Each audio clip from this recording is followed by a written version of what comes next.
Whoa. Pan your camera around behind you, what the hell?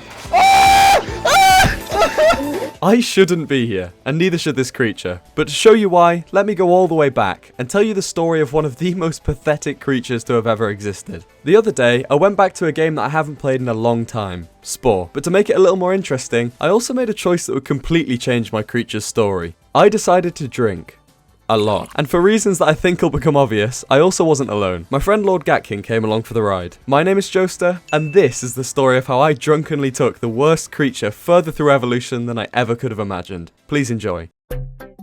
Spore is essentially a game about evolution. You start as a cell and progress through the stages to finally try and conquer the world as a creature you've designed and evolved along the way. To begin, I started my creature out with humble beginnings, in the worst place I could possibly think of. Here we go, we're entering Birmingham. And with that, the first creature was born. It looked really weird, but I made it a carnivore anyway. And straight away, he'd already grown and killed something by accident. We kept on eating and even got into our first proper fight, grown big enough that we could evolve for the very first time. With a quick redesign, I finally named the creature. The first ever Jostling had been created. Less than a minute later, the first ever Jostling was also brutally killed. Anyway, after being born again, I decided the Jostling needed an upgrade and gave it a little jet for some extra speed. And then immediately swam straight into my second death. When I respawned again and was almost chased into another early grave for the third time, I made a quick defensive evolution. A spike. And after testing it out and even hitting a 360 no-scope on another creature, I kept using it to my advantage and thought maybe things were looking up for the little Jostling. Oh, how I was wrong. Every time I found a way to adapt to the world around me, something bigger and scarier would always show up, and the Jostling had to learn survival of the fittest the hard way. I got struck by random bolts of lightning. What the fuck did I just get electrocuted by? Eaten by a giant. Chased by the most annoying creatures known to man. Take him instead, why are you still chasing me? Chased into spikes. I'm dead. Chased again. They tag teaming me! And again. I need to fuck me, man. And even when I grew big enough to eat those guys, an even bigger version of them showed up to torment me. But eventually I evolved enough to finally get back at them, and for the first time ever, the Jostling's violence felt deliberate. Shortly after, the Jostling reached a new stage of life, and it didn't take long at all. It took us 2,400,000,000 years to get to this point, so technically 5 deaths is not that bad. I suppose. With my newfound skills, I spent ages designing and masterfully crafting the perfect creature, one that was able to do great things, and now that the Jostling had a brain and legs, he swam to the surface and began his new life on land. A life that I'm sure will be completely void of hardship, difficulty, and sadness.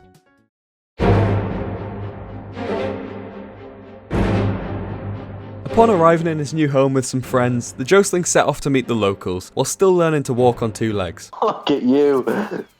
You freak of nature. I'm not a freak of nature, I'm beautiful! And before long, I came across the nest of an angry one-legged species that was out for blood. Knowing that survival of the fittest was the only way through the previous stage of life, the Jostling was pushed into its first ever fight with another species on land, and it came out victorious. So, I finished off the rest of them, hit the Dougie, saw a monster with a suspicious name, had a drink, I've just poured it everywhere, hit a quick moonwalk, and decided to go for a swim. That didn't end well.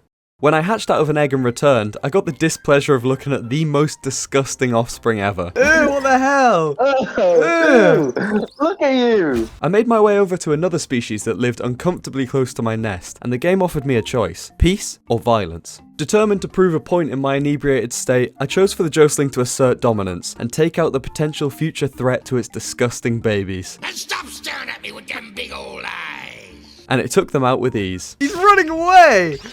What a guy. And after finishing off the last of them, we had a quiet reflection with the Jostling about our actions. Look into these eyes and tell me that I feel anything upon the slow, careful death of another living being.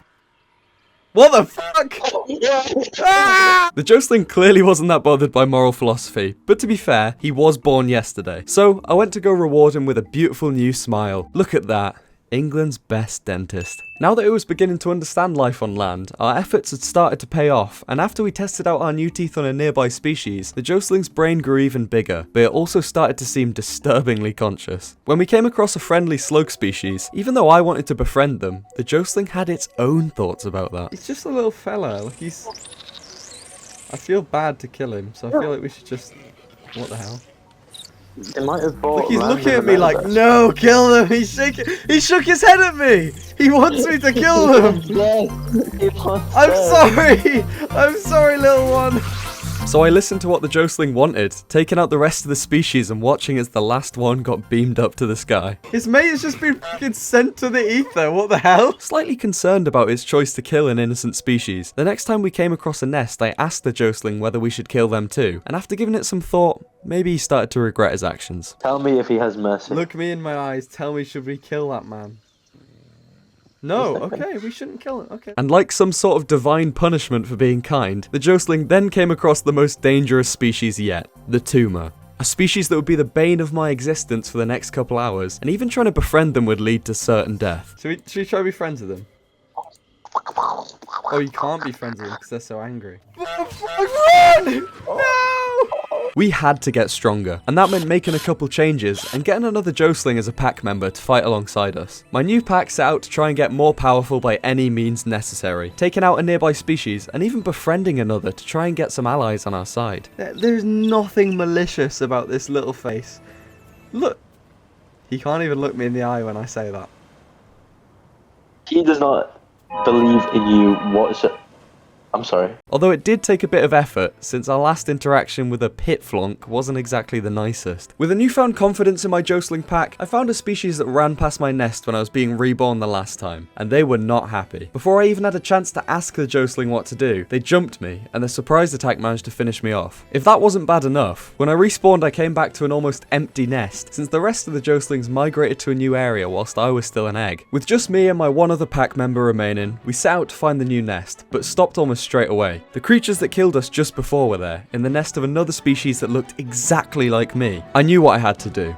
The Jostling couldn't just sit around and watch as the Flurgles would be slaughtered by this thing, so we stepped in and saved them from certain death, and befriended them, knowing that the path ahead of them would be just as cruel as ours, before saying goodbye and continuing on our journey. We're all just mates, we're all just bloody good mates, aren't we? Yes we are. So historians say when two men lived together in a shack in the woods for 20 years. We kept on making our way to the new nest and took out an angry species along the way, and when I asked the Jostling about whether we should kill a neutral species, he gave me the most evil nod ever, knowing that we had to keep growing stronger to evolve. As the Jostling's brain grew bigger, mine only got smaller with a couple more shots down the hatch. I decided to pick a fight with a much bigger angry species along the way, and to my surprise we were actually managing to win the battle. But something was off. For creatures so angry and so big, why were they running around and screaming and terrified of us? As it turned out, it wasn't because of us at all.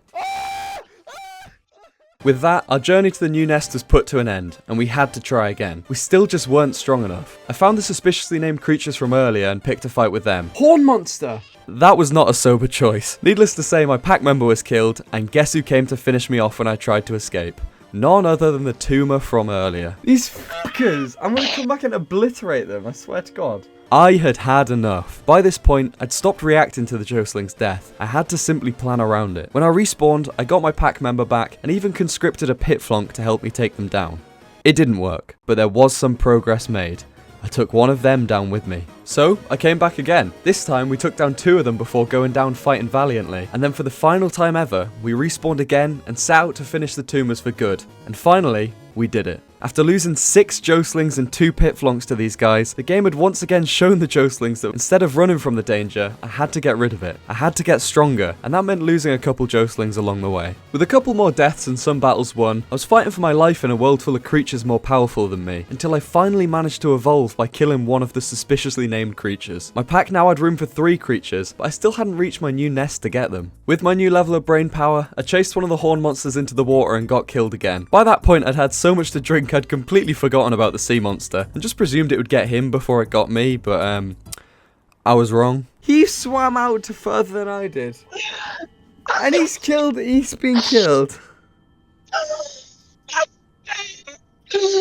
Go get yourself a glass of water. I took a break to sober up a little before continuing. I don't think I'm allowed to say how much I had to drink because of YouTube, but it was a lot. And after coming back a little later, I filled my pack with 2 more Jostlings and a pit flunk, and kept on trying to take out some of the much stronger species, starting with the guys that killed me just before. Unfortunately, in the last attack of the battle, I lost one of the Jostlings, and the rain slowly settled in as we took our reward. Getting stronger through violence was rewarding, but it was getting more and more difficult as time went on. So, after deciding we needed some extra muscle, I tried to befriend the spiritual successors to the tumors, the buggers, before being rudely interrupted by a giant who annihilated the other one remaining Jostling. So instead, I kept on going to try and reach my new nest to give the Jostling some well-needed upgrades. There's the big thing running. What the hell is Bro doing? Once I finally reached the nest and watched an egg spawn from thin air, I got straight down to business giving the Jostling the works. New feet, a new long mouth, and even a suspiciously phallic-looking tail upgrade. As soon as I spawned in, the Jostlings all ran off again to migrate to another nest. So once again, it was just me and one other packmate, but at least we gotten stronger.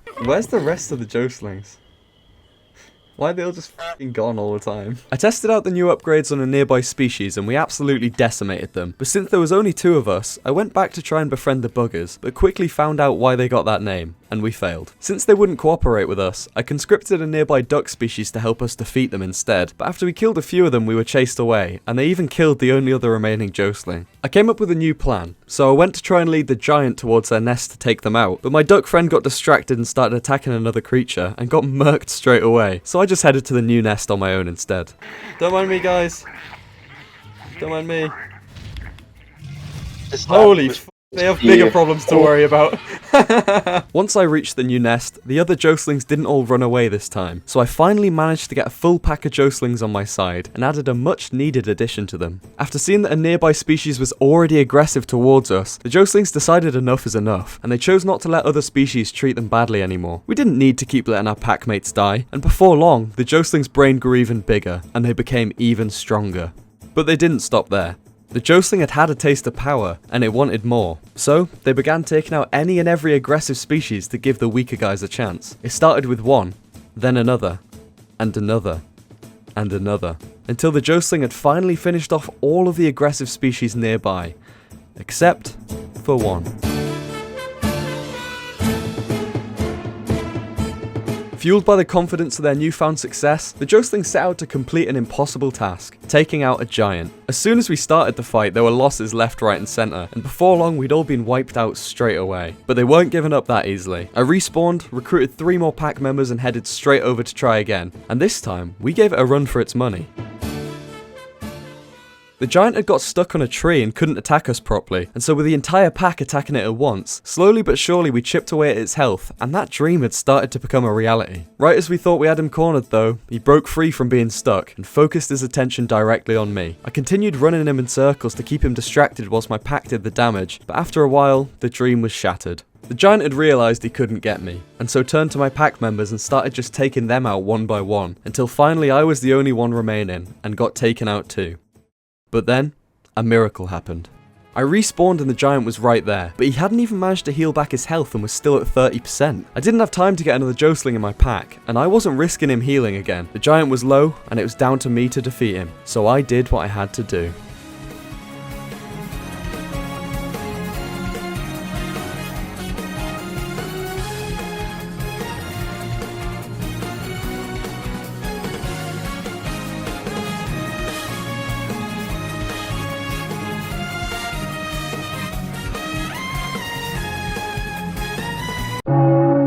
Yeah, it didn't work. We kept trying, and trying, and trying, and even went so far as to add as many battle modifications to the Jostling as possible to make it work. I even tried swimming out into the water to shoot him from afar, but turns out he could swim too. As much as I tried, nothing was working. So, I took off the battle modifications that we gave him, and accepted that the battle was futile, and we needed to find a new way to become stronger. We had to adapt. We had to enter a new stage of life. And upon discovering fire, the Jostling entered the tribal stage, and started doing what they do best. Hunting for food. Some other species had started to make the transition to this stage too, and I even spotted a friendly face from a long time ago. But then, I spotted a much less friendly face, the designated killing machine of a run years prior, the epic Dr. Schmungus. So, I got to work building up my tribe of Jostlings, and even made axes so we could get a little stronger. As the Dr. Schmungus walked away from the cricket village, I seized the opportunity and sent my Jostlings to take out their tribe early before they could get any stronger. After making short work of them, we were made to think about our actions as we listened to the crickets scream in horror.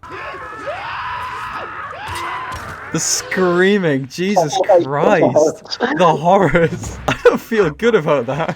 We spotted some new angry species arriving with throw-in spears, which were proven to be pretty good considering they'd almost completely killed Dr. Schmungus. So we took the chance and finished him off, providing us with enough food to last our tribe a while, before suddenly being raided by the Pink tribe. The Jocelings defended their home with a couple of losses, and in the midst of the battle, I noticed that Cyan tribe had also joined in, setting fire to my buildings whilst Pink distracted us. I had to make a tactical choice, and deployed the Jocelings' first ever invention, the Jostacore Baby Shield. Was it ethical? No. Was it moral? No. Was it effective? Also no. We finished off the rest of them, and as the dust of the battle settled, the Jocelings came to an important realization. Throughout their entire history, the Jostling had tried both friendship and violence. Both paths had plenty of struggle, loss and hardship, but there was only one key difference between them. Violence gave us progress. Being friendly to other creatures only led to us meeting bigger, angrier species without having the power we'd gained from killing the weaker ones to give us the edge. But violence? Every time we took the aggressive route, adding spikes onto our cell, taking out angry species, getting revenge, we'd always progress much faster, and we had to make the decision. From that moment forwards, the Jocelings decided the only way to stop their survival being uncertain was to become ruthless. We couldn't afford to be the little guy anymore. We were part of a broken system that tried to stomp us down at every turn, and for us to beat the system, we couldn't hesitate any longer. Straight away, we raided Cyan Village to get their flaming torches, and after a long drawn out battle where they respawned in the middle of it, we lost 6 Jocelings and finished them off with firebombs on their base. We recuperated the Jocelings and rebuilt our tribe from the losses, and even saw some more of the lovely locals. Stuck on a tree like this. What the hell is he screaming about? Who then attacked our babies. After getting the flaming torches from the Cyan Village, we headed straight for the Pink Village who raided us earlier to get revenge. With another tough battle and a few more losses, we eventually came out victorious, and our village size grew to 12, with my tribal army now reaching its peak. One of them just said Hawk 2, I swear to God I heard did hear that, I was very about to say. I took the Joceling's brain rot as a sign of new intelligence, but I don't think that Yellow Village found it very funny because they raided us straight after. With our new throwing spears in action, we defeated their raid party with only one loss, and seeing that their base was empty, I rushed them in the window of advantage before they could regroup. Once we'd cleared out their base, the only remaining village was the Lavender Village, and since we hadn't made a single loss during our raid of Yellow, I decided to go directly to them without hesitation. Our 12 raiders made short work of the 9 Lavender residents, and with that, we were the final tribe. But we hadn't had enough. To get more powerful and more ruthless, the Jocelings had to go one step further and evolve to become something even more evil. A corporation. More specifically, to become a multinational corporation. And built in the style of a Victorian workhouse, the Jostacore HQ was born. Almost immediately, the Jocelings started to demand what all corporations love to invest in: war. So I did exactly what they wanted, and designed a tank equipped with a gun named the War Crime, and started our journey to gain shareholder value. After establishing our first city, we got to work and took over a nearby spice geyser, and began extracting its value. Something, British man taking land for spices. Yes, jolly good shit. Exquisite. This is perfect. We took another and brought our tanks to a city that developed in front of our very eyes. So we took full advantage of the situation and claimed it before it could develop. And given that we're now a corporation, I thought it should become an economic city, and soon followed our gigantic windowless factories, appropriately named the Jamazon Warehouse. And just as we thought we were thriving with our new economic vehicles and houses, the Red Nation began their long, drawn-out war against us, trying to claim our geyser, which we quickly put an end to. The nearby Purple Nation offered us a trade route, and being the business-savvy people that the Jocelings are, we did what any reasonable company would, and decided to use others for our own economic gain. In exchange for random payments, I gave them absolutely nothing. Unfortunately, this great deal came to an end when Red wiped out Purple Nation, and so in solidarity with my Purple brothers, I took matters into my own hands, and captured the city straight away, making myself and the Red Nation the only 2 remaining nations on the continent. The Red Nation was understandably a little upset with this choice, and so began their incessant onslaught of war boats to try and take out my main base. Despite defending against them, the Jostacore was getting absolutely nowhere. I was losing so much money protecting my city and wasting so much time as nations overseas improved, and so I focused my tactics on what Sun Tzu once said: the best defense is a good offense. So I set out, taking over red geysers to slow their production and increase mine, making enough to consistently defend the shore whilst attacking elsewhere. I built more factories and turrets, fending off literally hundreds of boats. To help me out, the Cyan Nation across the sea offered me a trade route, and being the kind-hearted people that we are, we once again offered absolutely nothing in exchange for money, plus the risk of their boats being shot down by Red. Brilliant. As we built our army of tanks bigger and crept closer to the Red City, the Forest Nation overseas demanded that we send them money out of respect. And after saying no, it turned out that they wiped out our new trading partners completely in retaliation. And with that, it was about time to launch our counterattack on Red. I dropped a bomb and pushed with my army of temporarily invincible tanks to get some damage in, but it didn't go as well as I'd hoped. We managed to take out some of the base, but overall it was a loss, and at the same time my other city got attacked by a Timu Godzilla. I returned and rebuilt my army, killed the giant with some turrets, and I even saw the Blue Nation trying to take over my economic city by religious means. Unfortunately for them, religion loses to bullets. Still faced with the onslaught of red boats, we set out again to try and wipe them out, hoping that the damage we'd already done would be enough to give us the edge. It wasn't. The boat barrage continued, and our second assault on the city was a complete failure, and so I thought more carefully about what Sun Tzu said. The best defense is a good offense. But what if I flipped it around and tried, the best offense is no defense? With this Jimmy Neutron style brain blast, I rebuilt my army for the third time and sent every single one of my tanks available, including all the ones defending the shore, to take out the Red Nation once and for all. I dropped another bomb on them and sent my entire army over there, but what I didn't anticipate was the counterattack by Red. My tanks would take a little while to get there, and as they made their way over, Red sent 5 more boats directly to my main base, and it became a battle of speed to see who could take the other city first. It didn't actually take my tanks long to get there at all, and all the turrets I'd built on my base made short work of their boats. So on our third and final attack, our battle with Red Nation was finished, and with that, the whole continent was mine.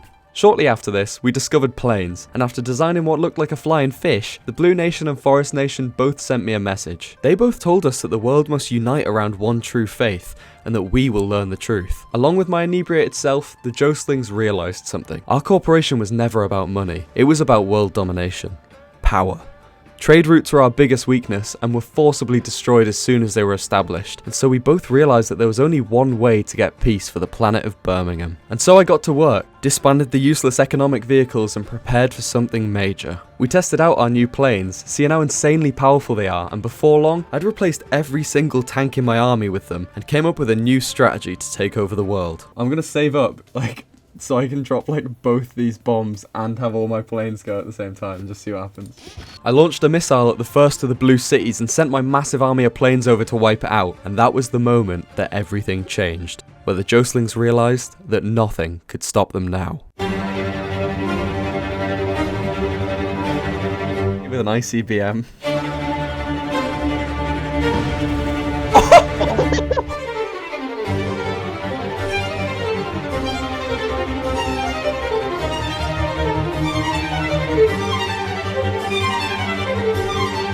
We're all just gonna get eviscerated.